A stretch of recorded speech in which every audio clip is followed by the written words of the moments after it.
বিধানসভা দেউলিয়া ১ নম্বর অঞ্চল অল ইন্ডিয়া তৃণমূল কংগ্রেসের ৯৭ বুথের যুব সভাপতি আমি আহসানুল্লাহ আপনাদের সঙ্গে রয়েছি। গতকাল একটা নাটকীয় মোড়, আমাদের নাকি দুর্দান্ত প্রভাব নেতা আরাবুল ইসলাম নীতিবান হয়েছে। নীতিকার, টিকিট যার, নীতি তার। টিকিট তৃণমূল কংগ্রেস, নীতি তৃণমূল কংগ্রেস, টিকিট তৃণমূল কংগ্রেস তাই আইএসএফ দিয়েছে, নীতি আইএসএফ। এই যে দুদুল্যমান নেতা বা স্বার্থবাজ নেতা, যেদিকে টিকিট, যেদিকে নেতাগিরি চলবে, গুণগান সেদিকেই গাবে।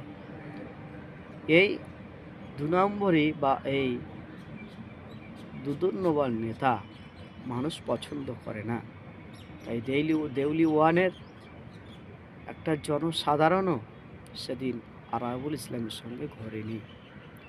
আরাবুল ইসলামকে বর্জন করেছে, আরাবুল ইসলামকে বয়কট করেছে মানুষ, তার সঙ্গে ঘোরেনি। রীতিমতো একা একা ঘুরে চলে গিয়ে দেউলিয়া ১ নম্বর অঞ্চলের প্রধান মাননীয় হাফিজুল ইসলাম মহাশয়ের বিরুদ্ধে একটি অপপ্রচার করলেন বা একটি অপবাদ দিলেন, যে অপবাদ একদম ভিত্তিহীন, মিথ্যা। তার ফুটেজ, তার রেকর্ড কিছুই নেই।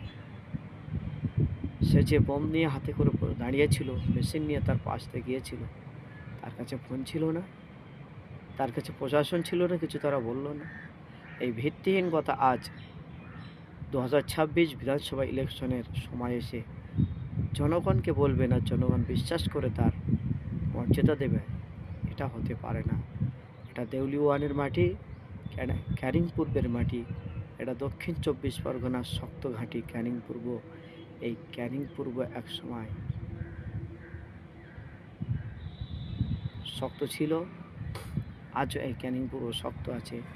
তাই অন্য কোনো মাটিতে পা হয়তো ফুটতে পারে, পা বসতে পারে, সেই জিনিসটা ক্যানিং পূর্বের মাটিতে সম্ভব নয়। এটা অন্তত আপনাকে মনে রাখা দরকার।